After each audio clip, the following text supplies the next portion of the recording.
What's going on, everybody? Episode 259 of the White Cat Outdoors podcast, bringing you to the table while we talk about the outdoors. This is an exciting episode for us.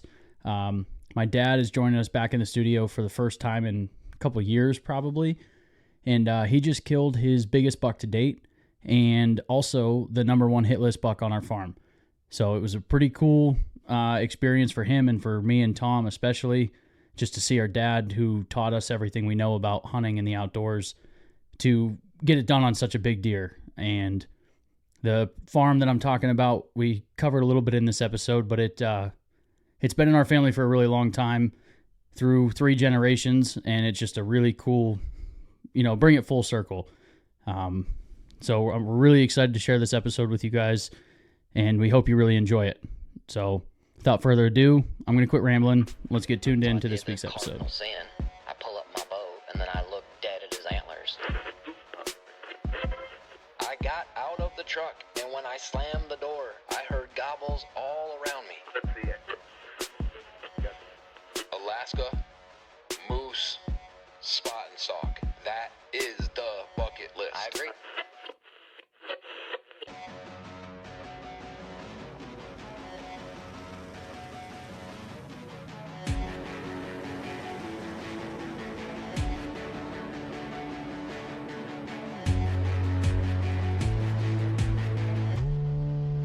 White Cat Outdoors.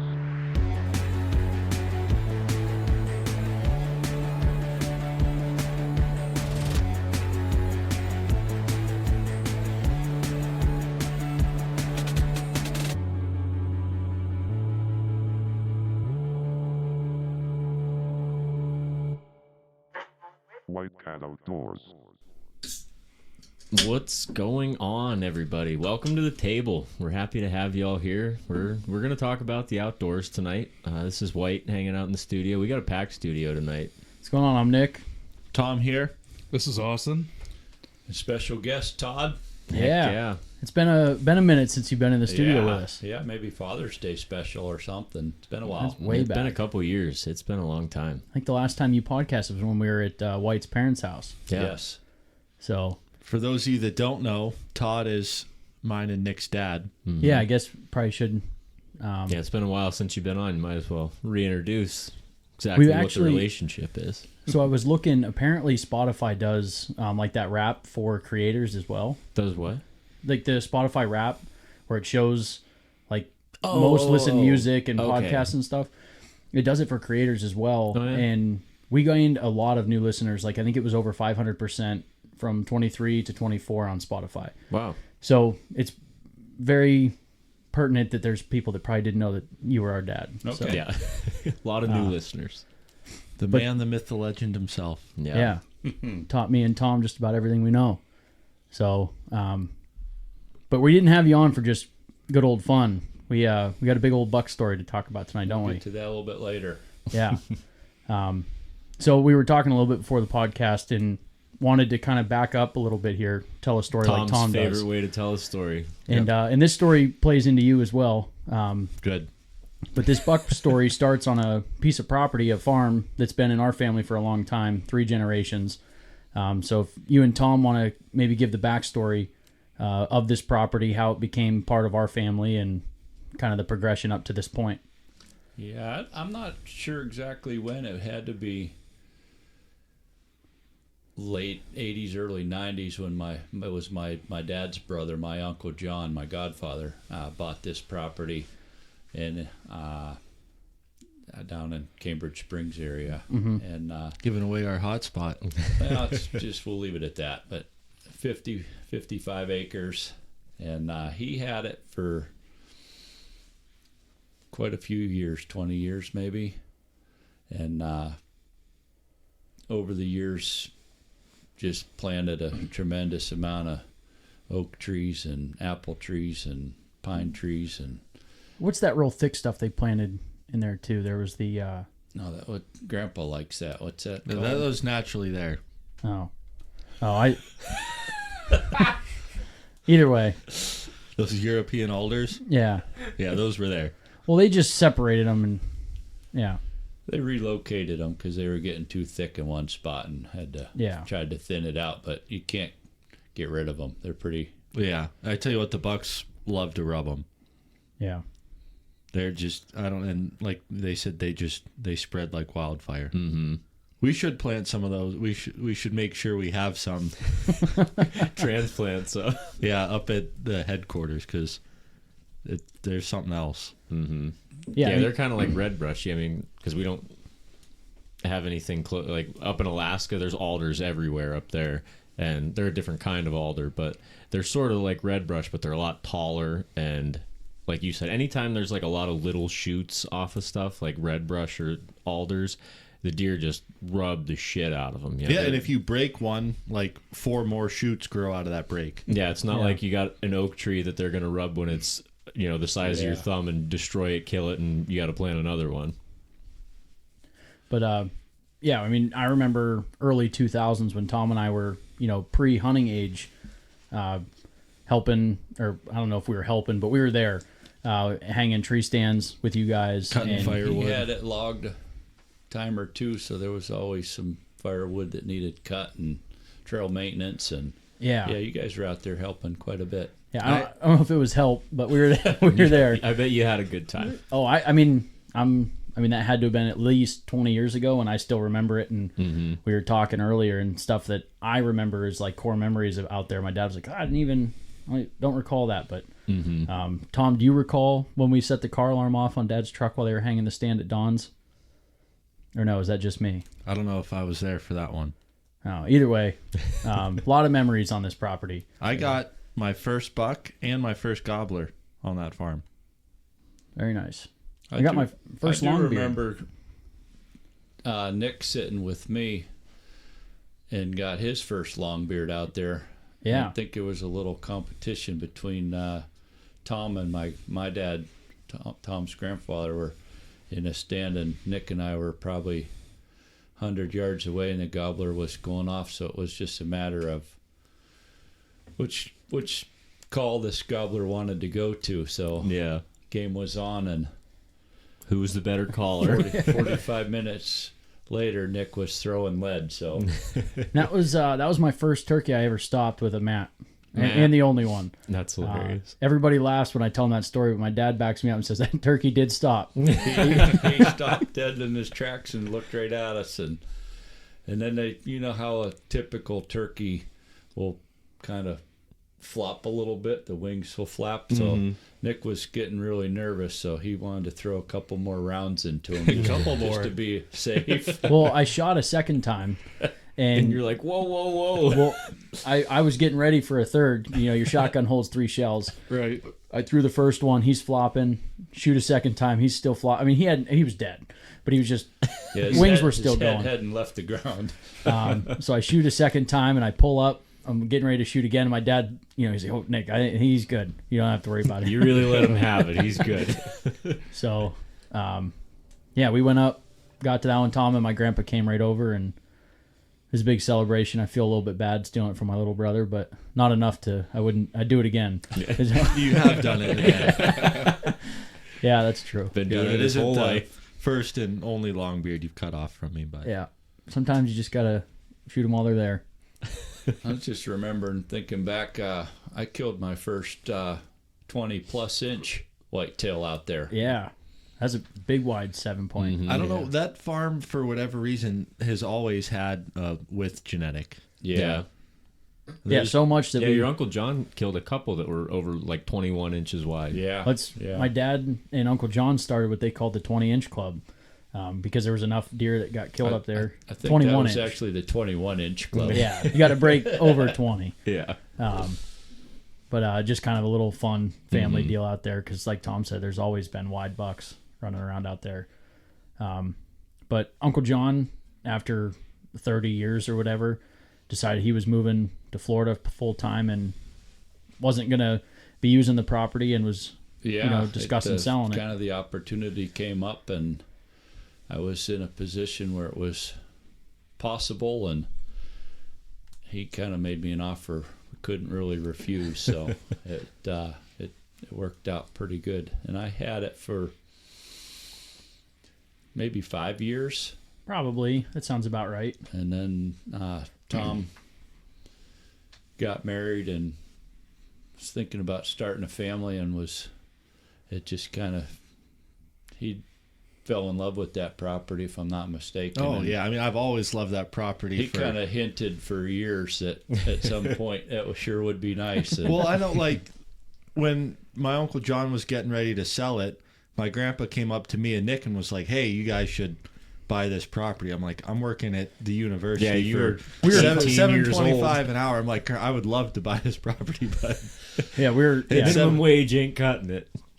college students, eating ramen noodles, living at home still. Like there's not Not buying 80 acres. no, not a chance. But yeah. fortunately, yeah, Dad was like, oh, yeah. I'll snatch that up. So it definitely worked out well. But I mean, you've got a lot of history out there. Like it said, your first buck came from that property. Yeah, my first buck, actually my first deer, got with Dad. My first gobbler, I got that with Grandpa. And, I mean, I had hunted there. My Uncle John, he has one of the most impressive whitetail collections that I've seen. And he does nothing by the books of what the whitetail hunters say you should hunt. He didn't care about wind direction. He didn't care about scent. He would go out. He would hunt. over hunting one stand. Yeah, he would hunt one stand only. He'd go out there and smoke cigarettes, eat candy bars, crank a heater the whole time, and shot Monster giant bucks. bucks. Shoot giants all day.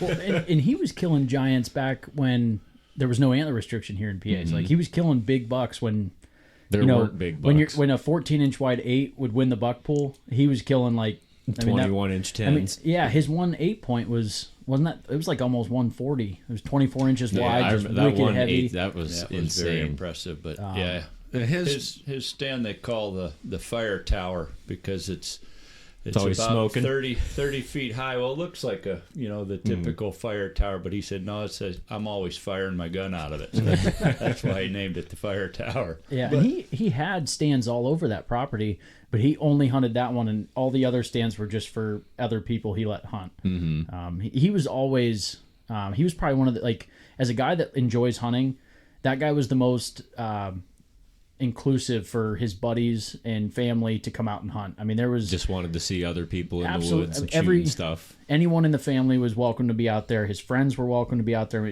Anybody. We would call and ask him, hey, anybody can be out there. We'd like to, if it's possible, come out next weekend and hunt. And he yelled at us every time, "You don't have to ask me. You just come out and You hunt." just show up. Yeah. He was. But his motto was he was going out into the woods for the picnic, and if a buck walked by, he was going to shoot it. It worked. Yeah. And I mean, even for years, he did a turkey pull party out there. There was probably 40, 50 guys. We get in this turkey pool, and it was for opening day of turkey only, and paid $10 or something to get in. And then at 1 o'clock, everybody'd show up at the farm. All the birds would be laid out. You'd score them out, and biggest one won the pot. But there was always tons of food. Always a smoked trout in there for fun. Just a bunch of wild game too. I mean, there was always somebody brought goose breasts, just all sorts of weird stuff that old people like to can, and Pickled peppers. yeah, a lot of pickled peppers. But it was just it's a property that's been around in our family for a long time. A ton of memories, and just really cool to see how it's evolved. And even Austin's been able to hunt out there with us. Yeah. And I think Frank's you've been out there at least once, I would imagine. I've never hunted out there, actually. I mean, No? I've gone out there with you guys and, helped you I put thought up you hunted stand. out of the coon stand one time. Oh, yep, I did. I did go to the coon stand one time in rifle season. You and I went out there. Yeah. Did you see some coyotes or something that day? I don't remember. It was a that was- long time ago. That was, I think, remember- the first year you bought it. Yeah, it was quite a few years ago now. That might have even been Flintlock. I bet it was. Because I think you Flintlock. bought it like at the end of rifle season. Yeah, I bet it was Flintlock when you and I were out there. Yeah. Yeah. I know there was snow on the ground. But so leading into this year, Tom and I and my dad put a bunch of cameras out. We do food plots, and there was a pretty good 8, a really nice 8, the best one that we had. Really good. Yeah, I mean, he was any one of Don't us. downplay it, Nick. That thing was Like it- giant. Well, this was early on in Velvet, and we had pictures of them in food plots, and it was every one of us were like, this is a really nice buck. That's a hit list buck. Potentially for all three of us could be our best buck. Mm-hmm. I mean, like it's a really solid buck, and I mean, it had everything that you wanted. It had good width, heavy mass, tall tines, like everything that you would want in a buck. It's got. Yeah. There's not one department it lacked, and so we had pictures of them, and Tom and I had some cell cameras out there. We're getting pictures of them. And I, early on in the season, seen a really nice 8, super tall, had him at 30 yards, and I had a doe intercept me in between, and I got stuck watching this buck at 30 yards, and couldn't do anything about it. I went back to camp, told Tom, I said, hey, I think I seen that buck that we had on camera. He's a toad, but he was too smart for me. I couldn't make it happen. And then I believe you might have been next. Yeah, I saw him about a week later. My dad's got his favorite climber treats in the ash right behind what we call Nick's food plot. And I was in there, and I seen this big 8-point come up out of the swamp, and he was like 60 yards behind me. And he had his nose down. He was kind of scent checking, looking for does. And I tried grunting at him, tried rattling at him. Snort wheezed at him. He didn't even pick his head up. He was too smart for you too. Yeah. And then a couple days later, I had a scrape that was getting hot in daylight on one of my tacticams I was watching, and we call it was on the trail to Don's food plot is what we call it, and I really wanted to hunt that scrape, but the wind just wasn't right, so I picked a different location. And I'm sitting in my new spot, and I get a notification at like 2 p.m, and that buck's hitting the scrape. And I'm like 300 yards, maybe 250 yards from it. So I pull out my rattle bag. I'm like, we're going to bring him in. I'm making some noise. I know he's up. And I rattle like hell. And I just had that feeling. I'm like, he's coming in. Any second now, he's going to come into view. And it just didn't pan out. So I had one visual encounter with him, and another one where I knew he was on his feet, not far, but. And that was the first hardhorn picture we got of him, and really got to see what this buck was. And then it was like, oh man, that is an absolute stud. Yeah, like that is number one on the property. He's the one to get. Mm-hmm. So, a week or so later, Austin decides he's coming out to the farm. Yeah, Tom invited me out there. It was getting late in archery season too. So yeah, it was. I was on my rutcation, so it was first week of November. Yeah, and I think you were south of me, probably 300 yards or. No, I would have been west of you. I was on the other side of the swamp. Okay, you were down in the swamp. Yeah, it was a stand we hung up in the summer, and I get up in there, and it's getting daylight, and I couldn't find the bow hook. I'm like, son of a gun. But I somehow hung my bow one way or another, and the reason he couldn't find the bow hook is because there's not one there. Yeah, there wasn't a bow hook there. But anyway, I was sitting there. I had a deer right in front of me, and I was watching that for probably 20, 30 minutes, and I saw tines come rolling over the hill, running right at me, and I scrambled to get my bow, and I looked back over, and I couldn't see him, and I'm turning in my chair, getting ready for him to come right at me, and he somehow saw it, and he just kind of walked off, and I just How saw far the tine. was he? He was probably 100 yards. Yeah. Well, I mean, at 100 yards, when you see tines, yeah, good you know headgear. it's a pretty good one. Yeah, it was a nice buck. Oh, and all three of us have described like it's exactly the same. He's tall, he's heavy, he's got these beautiful white tips, just everything. So 3 times we've seen him, and he outsmarts us all 3 times. Mm-hmm.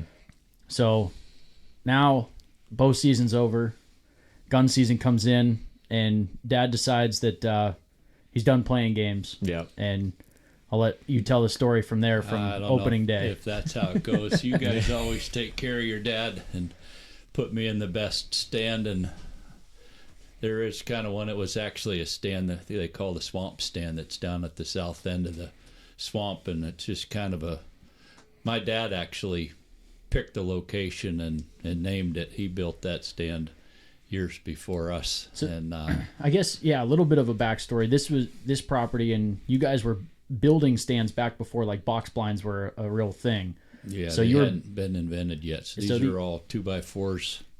nailed to trees and little Yeah. plywood roofs over the top. But he actually killed his first archery or mountable archery buck out of that stand. Really? I didn't know that. Yeah, that's the one that's hanging beside his chair there in the back Oh, yeah, room. yeah. The one, there was the big one from out west, and then the only other whitetail out there. He killed out of the swamp stand. Okay. But so anyway, the boys they definitely knew I kind of liked that area, and that buck was pretty frequent flyer through there. So they hooked me up and said, "Dad, why don't you hunt that swamp stand?" So I can't take all the credit. And Nick's always pointed me in the right direction. He says when what you're saying about the hot sign, you got to hunt. I can't hot steal that. I signs. can't even take credit. That was Dan Infault always said you got to hunt hot sign when hot sign's hot, Yeah. or something along those lines. But I've always You've always put me on those type of stands and put me in the right place at the right time. So I just packed my lunch and was going to make a day of it. That was on the first day, right? Opening day, Yeah. we And got It about was a brutal day. 30 For you inches of guys. snow at home, and fortunately down at the farm we only had about maybe less than a foot back Yeah, in the maybe woods. 8 And it was inches. maybe 8-9 inches back in the woods. which is about perfect for opening day of rifle. Yeah. Yeah.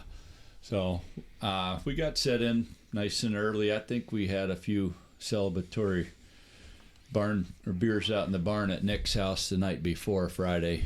You sure did. Talking about who was going where and kind of putting the plans together. And so we got our lunches packed and got up in there 6:30ish. Half hour or so Just before. yeah. And just kind of getting all settled in, and as it starts to get light, and I mean it was real easy to see movement with the clear white blanket of snow everywhere. It's I been mean, a it long was time since we had snow a for real the good first blanket day. on opening day, and we were just kind of waiting for things to happen. And I think it was shortly after 7, maybe 7:30. It was pretty light, so it was a little bit into the morning, and I seen a mom doe and her fawn come down through, and they were just kind of milling around, nothing too much, kind of worked their way through, and just fun to see while we're out there. Oh yeah. Give you And, something to look at. Yeah, I don't know. 15 minutes later, at the north end of the swamp, which is it's got to be every bit of 150 yards up That was there. the number in my head. I seen some movement, and next thing you know, a deer. I just see him kind of not full sprint, but he's definitely carrying the male. He's a couple hops, and he was across about a 40-yard span up there in the opening. And by the time I seen him, I mean, I instantly saw good headgear at that distance, but by the time I put my scope on him, he was gone, and I never even had the safety off. I mean, it happened too fast. And not that I was going to take a shot. I just wanted to see if I could get a better look. Yeah, see what he was. At Some 150 magnification, but yeah, at 150 yards, you can clearly see antler. You're probably going to be looking at a pretty good buck. But that was probably at 8 in the morning, and then there was a smaller buck following. No, he was probably a minute behind him, but he come cruising through, and they just, I mean, it was so thick up in there. They disappeared. They were heading west. That's about all I could tell you. And there's quite a bit of thick bedding over there. I don't know if that's where they were headed, but they were on a mission, and there was nothing you were going to do to change their minds. So we just waited it out, and I don't know. I seen deer. I mean, at least every hour I had something coming through. I actually had a mom with 2 fawns come down, and they were bedded down probably 60 yards from me, and they were there for over an hour. I just kind of watched them for a while, and it's always nice, even if they're bedded down, because now you at every moment you have something to go look at. Yeah, you can scan and you're like, oh, nothing's going on. I wonder what they're doing, and you have something to look at It right just there. makes the day go a lot smoother and faster if you've got something to look at all times. Yeah, Yeah. it definitely helps. Keeps you interested. I think Tommy may have texted once or twice, seeing if there was any action. We were kind of just keeping each other involved to who was seeing what and what direction they were headed. And I don't know, lunch came and worked on a couple sandwiches I packed, and it was probably So lunchtime, you're talking what? It's got to be 9:30, 10 o'clock? 10 o'clock, 10 a.m. No, I actually was pretty good. I waited it out and was able to save a sandwich till almost 11. That's And pretty then, good. My second sandwich was just after noon. And a lot of times, I don't know if you hear the people talk about the action between 10 and 2. Oh, It's yeah. like Tea time. especially when was pretty cold. So I mean, a lot of guys that are sitting out in the elements get pretty cold, and they get hungry. They want to start to take a walk, warm up a little bit. So you never know what's going to happen in those hours. So I always kind of like to hang tight and see what Yeah, what other especially in people rifle kick up, season. because something's going to happen. And I did see some deer. Nothing. Actually saw probably. Oh, looking back, I want to say it was probably right around maybe 12 deer throughout that day. And I don't It's a even hell of know. a lot more than I saw by that point. Yeah, I didn't see well, anything. You guys were hunting in 30 inches of snow, where we were a little more fortunate, where it was. I was only a couple miles away from you guys, and where I was at, there was all of 30 inches. Oh, yeah. And Frank said the Nick wind was- saying he had snow up to his waist trying to get I to his stand. walked probably at least 400 yards to my stand in waist deep snow, and I was not happy. Yeah. Yeah, and I had wind that was whipping 25 miles an hour sustained the whole time. It was, We didn't have any of that. yeah. We it get was- a couple of gusts that would knock some snow off the branches, but Yeah.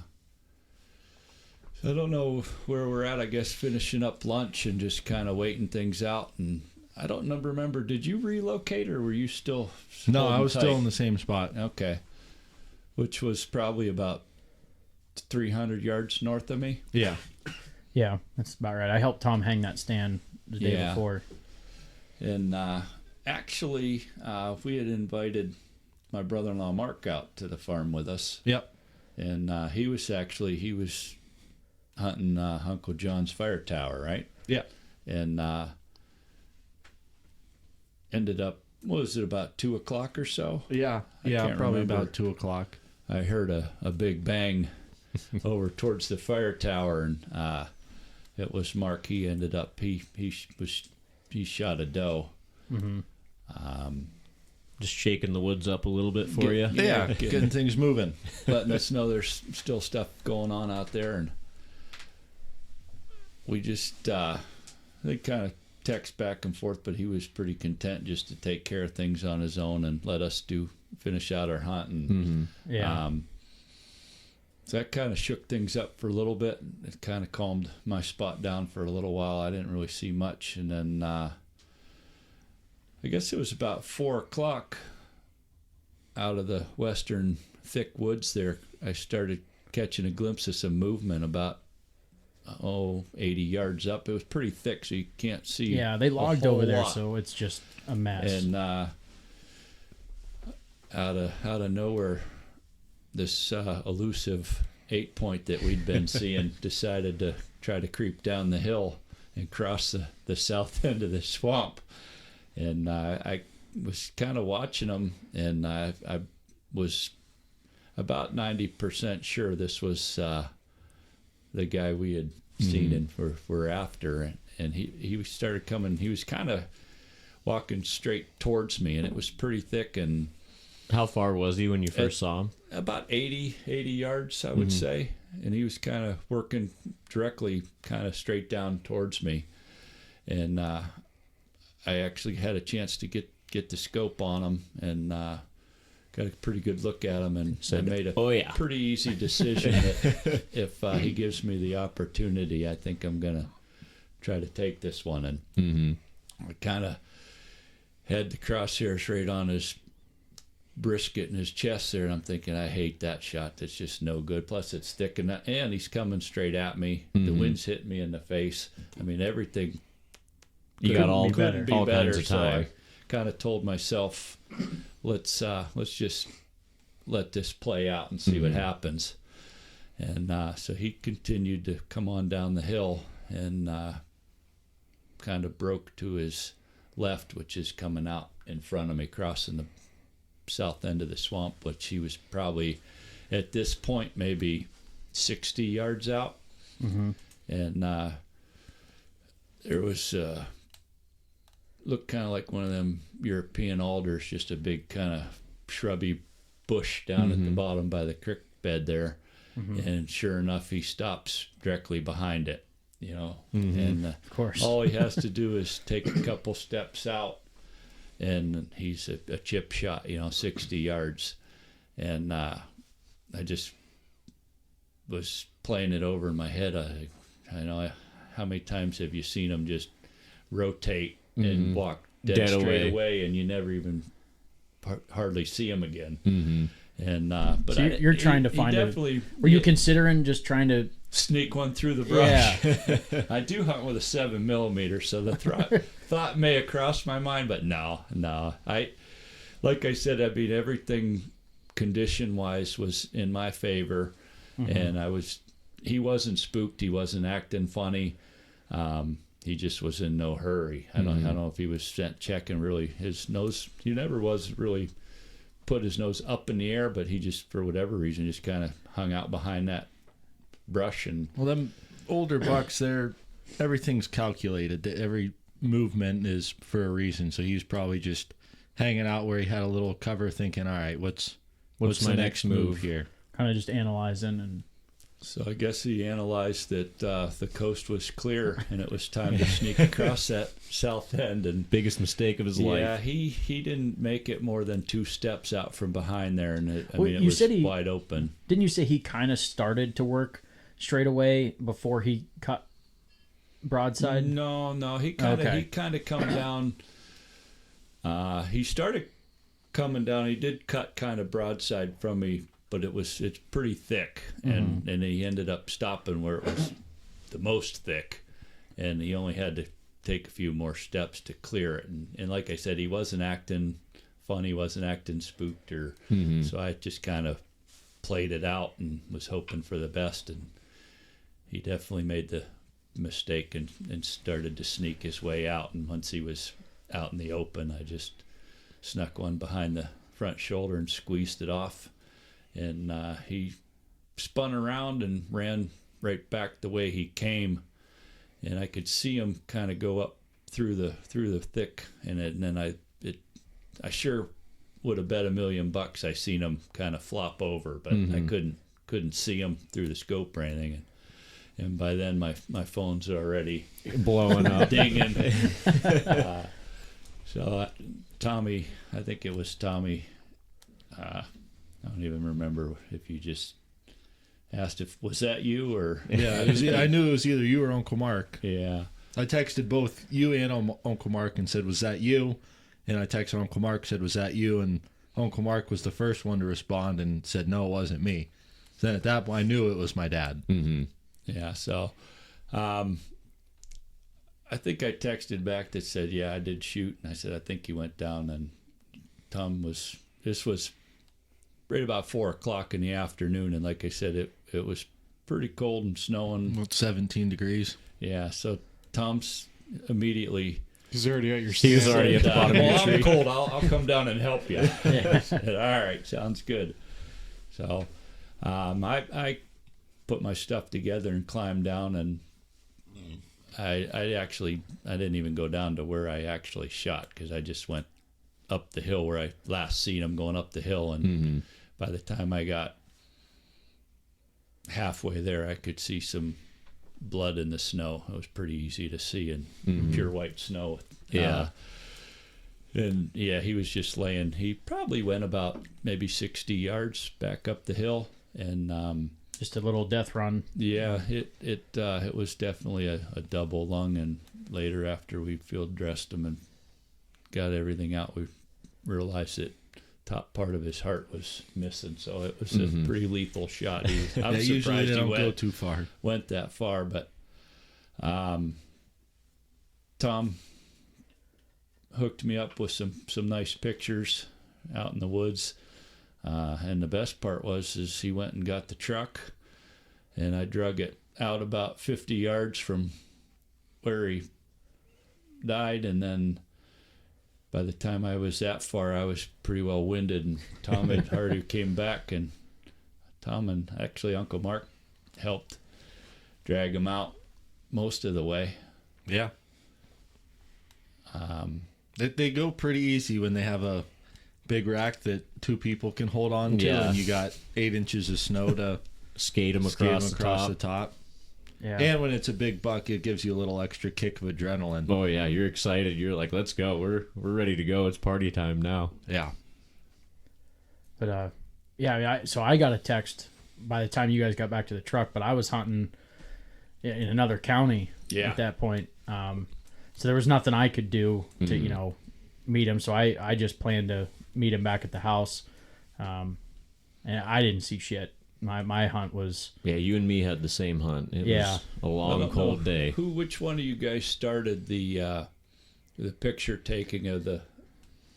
just terrible Oh, the photos. shitty pictures? Yeah. I don't know That who start- started that. It started even before the pictures. We used to lie to each other about shooting something, getting everybody to come down to meet you at your stand, and then I'm just kidding. I didn't get one. Well, I know when my first archery buck up in Clymer.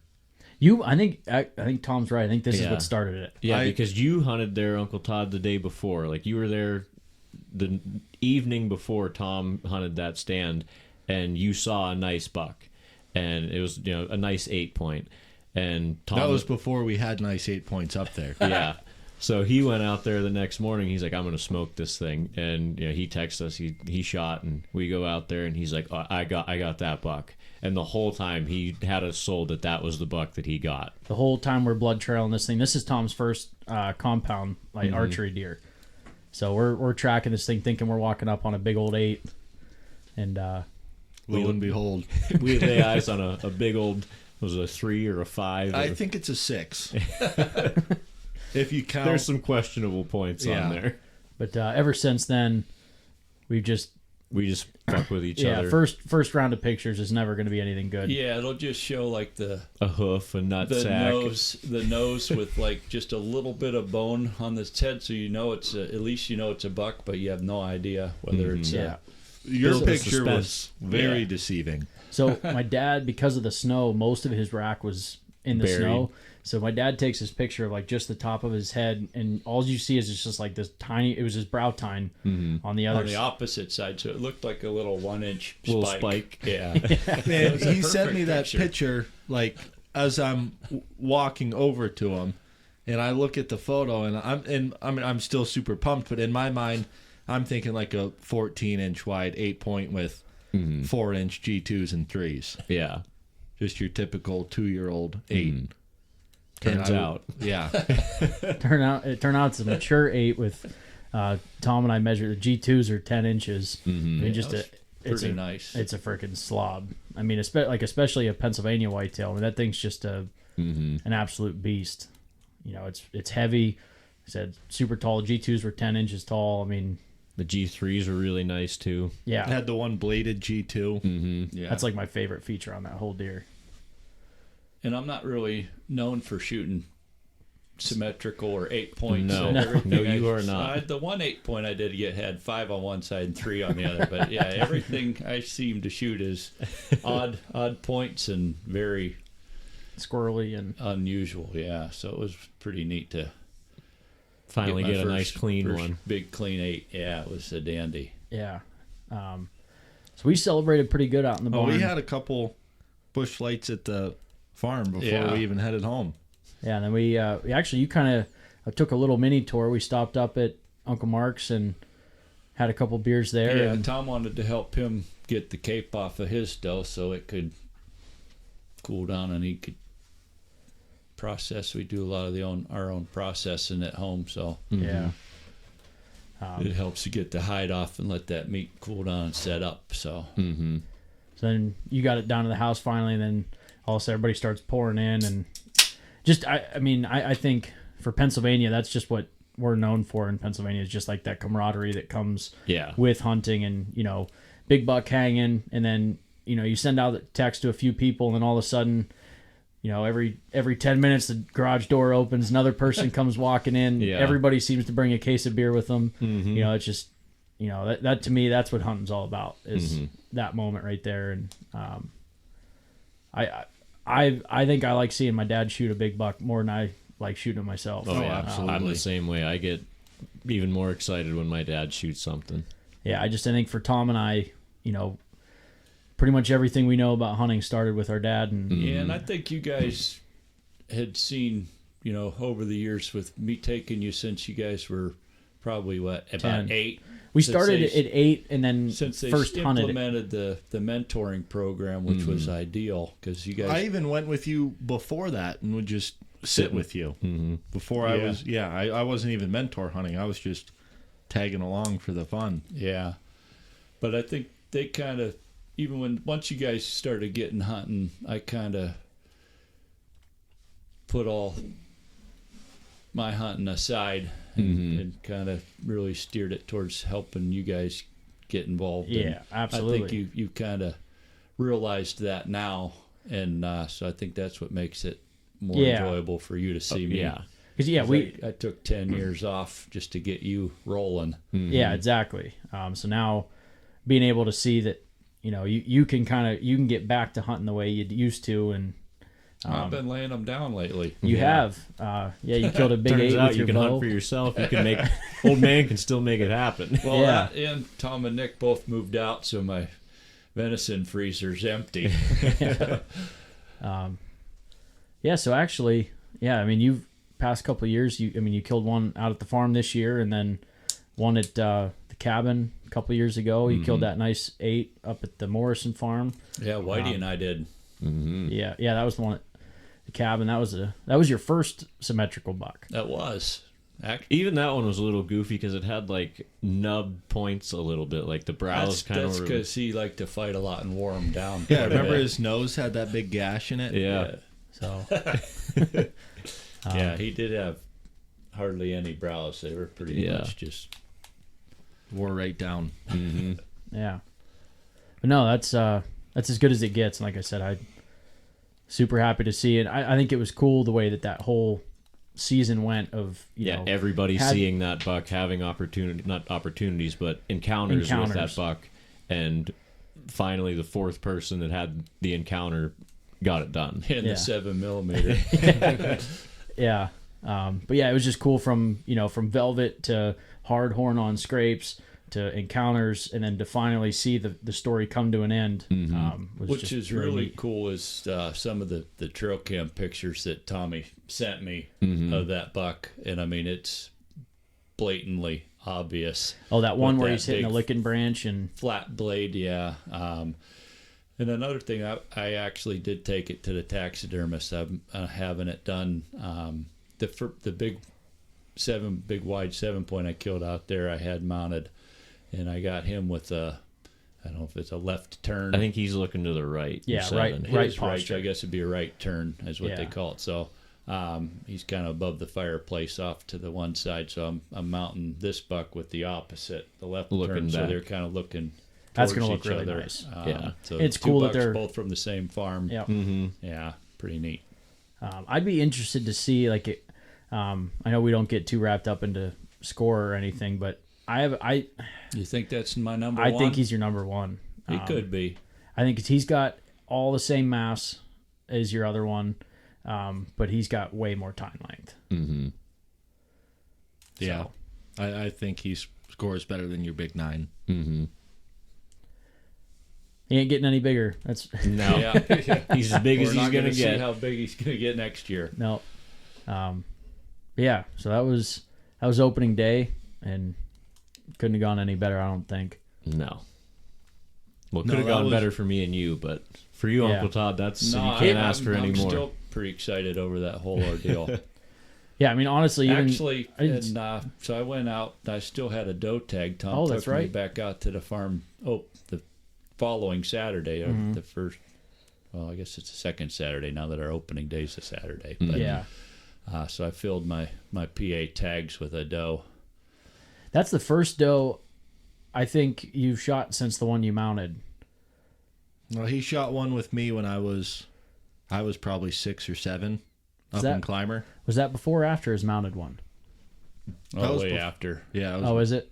Yeah. Yeah, because you mounted a doe a long That time was- ago. Yeah, I think that was when I got up at the Morrison farm. Okay. And I did that because I had that one big buck that Grandpa had from Alberta or somewhere out west that he had, and I don't know. I thought it would look neat to I have a think buck and a doe mounted together. I think Yeah. a one doe mount is cool in a I think house. I think it's underrated. Like if you're trying to get like a well-rounded trophy room, I think throwing a doe in there Yeah, is a doe mount does It- look it- cool. I think Brings it- the room together. it's like I think underrated. What kind of gave me the idea might have been I don't know if you guys remember VJ's. Yeah. He had was a bull moose with a cow mounted together, and it was pretty Okay. cool to see the Yeah. you know. I said, I think it just brings a room together for a trophy room. It's probably just as much as a buck. $600 for a doe I'm mount. sure. When it he is. mounted it, it Back was then probably it was probably 250. 250. Yeah, well, this was a long time ago. I haven't mounted a doe in 20 years. I so. probably won't. I might have to steal your doe mount She's if out I in the ever want. barn, so you could have her. But and then I guess while we're talking about does, the following weekend, Oh, up in Clymer? yeah, Yeah, we have a rule up there that if you shoot, well, you have to shoot a doe to shoot a buck, but I mean, you don't have to, but Yeah, Austin's not going to. or you but pay a fine. everybody else does it. yeah. And so we don't have it so you have to shoot a doe first, but if you shoot a buck first, it's kind of like on your honor, you keep hunting and try and shoot a Yeah, doe. you're on the hook for a doe now. Yeah. So I had shot an archery buck and I'd shot a rifle buck, so I'm like, okay, I really need to shoot a doe. And this was honestly like one of my most fun hunts I've had in a long time, because I hunted all day Saturday, and we got more snow the following week. So when we went out to the farm the second Saturday, it was knee deep snow. I helped my dad drag his doe out, and I'm like, this sucks. And I sat out in the cold all day, and then me and you did something Saturday night. went to the valley. I think that might have been it. So I was in really no big yank to get up for a.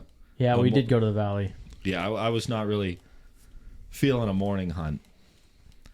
So I wake up at, I don't know, like 8 o'clock, and I text my dad, or maybe he texted me and said, you going up to Clymer for a evening hunt? I'm like, yeah, I'm planned on it. So he's like, well, I'm putting up Christmas lights, so I'll shoot you a text when I'm done. So he texted me at like 12:30, said I'm all wrapped up. So I'm like, all right, I'll be down to the house in 10 minutes, come pick you up.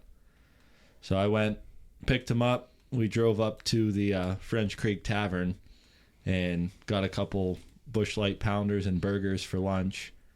It's a tough combo to beat on the way to the deer stand. Oh, yeah. Yeah, you can't beat it. And we're talking where we're going to hunt. And I had in my mind where I wanted to hunt, but I was only doe hunting. My dad still has a New York buck tag, so I'm going to let him. And we had the property to ourselves because Dick and Whitey went snowboarding at the nearby. Yeah, we were only Peak and 10 peak. minutes from you. Yeah, we actually seen him going down the hill on on our our ride way up. up. Yeah, we were just shredding our. Yeah. But there was a lot of snow, so I'm thinking food. And I'm telling my dad, like, what all stands I think are good.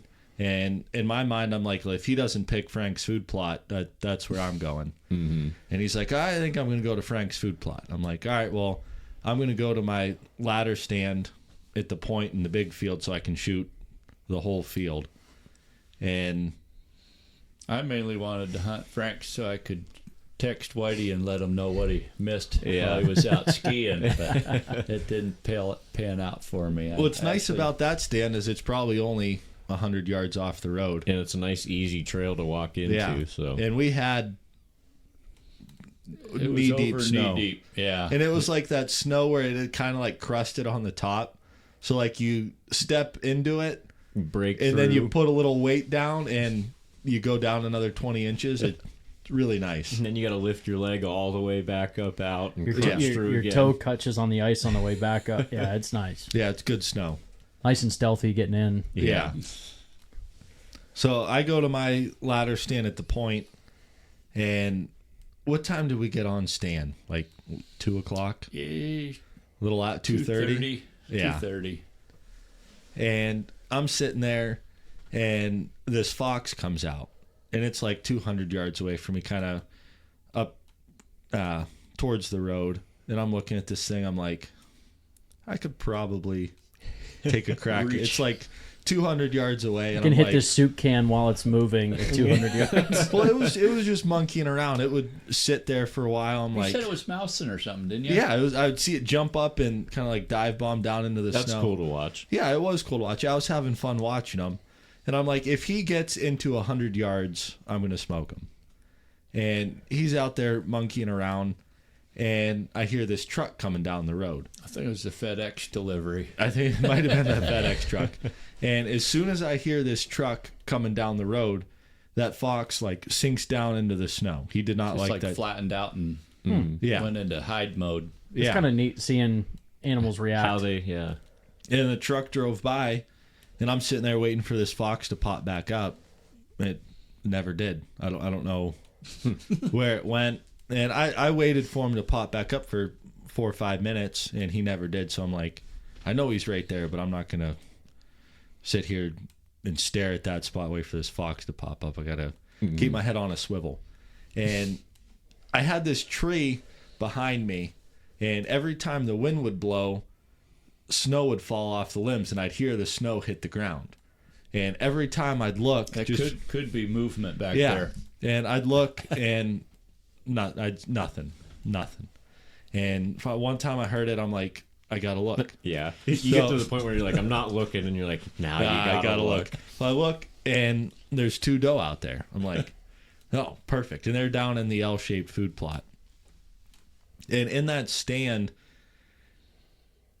when you're looking back towards that L-shaped food plot, you're staring right into the sun. And it was blanket of fresh white snow, clear blue sky, bright sun. So I'm like, Can't see shit. yeah, like holding my hand over my eyes. I'm like, yeah, there's 2 deer. When I hunted that stand earlier in rifle season, I had a couple does come out, and it was the same thing. Sun was blind, and I put my gun up, and there was such a bad glare on my scope. I could barely, like, if they had, like, points or, you know, it was like a spike or something, I wouldn't have been able to tell. I couldn't see through my scope for shit. Yeah. I could see silhouettes. I could, like, that's a deer there, but I couldn't tell what it was because it was so freaking bright. Yeah, and that's what I was dealing with. And snow. Yeah, so make it even brighter. So they start working their way across the bottom of the field. The one breaks off and goes back into the woods, and the one's still standing out there. And I'm pull up my scope, and I'm like, that looks like a good doe, but I kind of want Can't to wait tell. till I can see a little bit better. And she finally walks far enough to the north to where I'm not staring in the sun anymore. And she started creeping over towards my chestnut trees that we planted in the spring and acting like she's trying to eat some leaves. I'm like, That's not going That to ain't happen. it. Yeah, that's that's a very not gonna bad happen. idea. so Nick and Austin put this stand together, and They were a couple twisted tees deep. yeah, and the shooting rail's upside Couple. down. I think it was perfect height. Yeah, so you're sitting in the stand, If you're and the 3 shooting foot rail 6. like sits right above your lap. You know how typically a shooting rail, you know, it kind of comes out level and then breaks up. This one comes out level and breaks down. Yeah, it's really good. So it's about useless. But luckily I was able to kind of like hunker up into the back seat or the backrest on my stand and use like the forearm rest as kind of like a stabilizer with my elbow, and I could get pretty solid. And cranked the scope up to 10 and put the crosshairs right behind the front shoulder and touched off the old 6.5, and she took off running, I don't know, 40 yards and piled up right there. Yeah, you sent us a picture of the blood trail, and I don't think I've ever seen a blood trail like that. It was just an absolute bloodbath. Yeah. 6'5". Yeah. It's amazing. It Were bled you at on all. Snapchat? That was the one that No. you weren't sure if it had Oh, yeah. So died or not because the snow was so deep, it just kind of held it up. yeah, it didn't fall over. It just stopped running. I didn't hear that part of the story. That's pretty good. Yeah, it just was running and then just stopped. I'm like, What the hell? yeah. So he watched it through the scope, trying to see if it had moved its head, or Yeah. after about 3 minutes, he figured She's it done. obviously, did the Yeah. trick. But I mean, it's kind of hard to judge a deer when you can't see their legs. Mm-hmm. Like all you can just see like their leg come up out of the snow and then they step down and it's gone. It's just like the body moving across the top. And yeah, I sent you guys a video of a deer that I saw like trying to jump through the snow, and like it would take a leap and disappear. All you could see was its head. And then it'd take another leap and head. Like it was even if I wanted to shoot that deer, I couldn't have because the snow was so freaking That's deep. crazy. And I'm now that I'm retelling this story, I'm wondering if that's why the blood trail was so good. Because like you're tracking a deer and you start going uphill, it really starts pumping blood because it's working harder. Well, walking through that snow is way harder than walking uphill. Yeah. So I'm sure it was really working and pumping to And it get through takes that longer. deep snow. Yeah. But yeah, I sent a picture of the blood trail to Nick and Frank and said, running out of blood, can you guys come help me track? But it looked like someone had a 5-gallon bucket of red paint and blew a hole through the bottom and just walked. It was, Yeah, it was a good blood trail. yeah. But that's we got one last weekend of rifle hunting. New York's done, but PA's got one last weekend, one last hurrah. Supposed to do a little warm up though. Supposed to get up to like 17 degrees. That'll Yeah. be nice. So I'm What are you gonna do with yourself now that you're all tagged out? PA. gonna come take a walk for me. Yeah, I was gonna put my boots on and do some pushing Saturday. See what happens. I was wondering if you're allowed to carry your rifle in case a coyote comes out. I don't but think you are allowed. I think that No, I think you're just gonna have to hoof it. It's put your rascals. walking boots on. Yeah. So Throw your Fox Pro over your shoulder. We cannot advocate for that.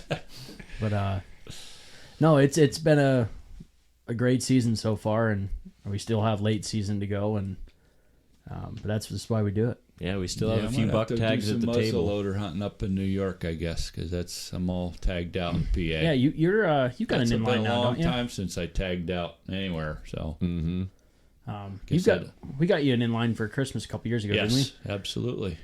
we? Inline's fun. I got both the inline and traditional flintlock. So That's where it's at. I don't know. Inline is literally single shot rifle hunting. Yeah. It kicks a lot harder than a rifle. Yeah, it does, but I've never split my eyebrow open with a rifle. yeah. Done it multiple times with an inline. Should remount that scope. Well, I think my grandpa, he, for whatever reason, is More powder, more power. Yeah. Likes the extra power. And if a little's good, a lot has to be better. and he sighted it in using 3 charges of powder. Like in inline, they come in little pellets. Mm-hmm. And usually people use 1 or 2. And He's putting 3 in there. yeah, that's how he sighted it in. So I'm like, I'm not going to monkey with Yeah. re-sighting it in, but I think it's time. Yeah, I run 2 and have no problem. Actually, if you look at the manual, it recommends 2. Yeah, I didn't think 3 was possible, but Oh, it's possible. It Really It knocks the packs a shit out of wall a up. deer. yeah.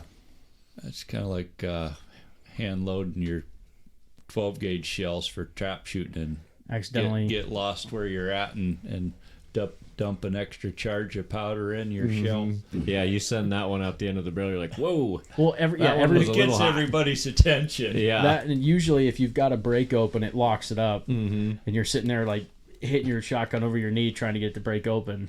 If you square up on that pigeon, though, it usually turns him to smoke. That is true. But yeah, that's pretty much wraps it up. Congratulations again on a giant buck. And thank you, and thanks for having me back. Oh, absolutely. We're in the interim studio. We've got some cool stuff coming down the pipe that we'll be discussing here soon. But unless Tom's got any interruptions, I think we're going to close it out there. No, I hope next weekend or next week when we do another episode, I'm telling a story about my big buck. So I hope to be doing that as well. I have not got one yet. Well, not a big one. I've gotten 2 bucks, but neither of them are small big. New York bucks. But hopefully next week I'll be sharing a big buck story. Hopefully Nick is, and Frank and Austin are too. Sounds real good. Yeah. So we still got time in the season. Wherever you guys are at, I hope you guys also have some time left to get out in the woods. But you guys all know what to do at this point. Get outside.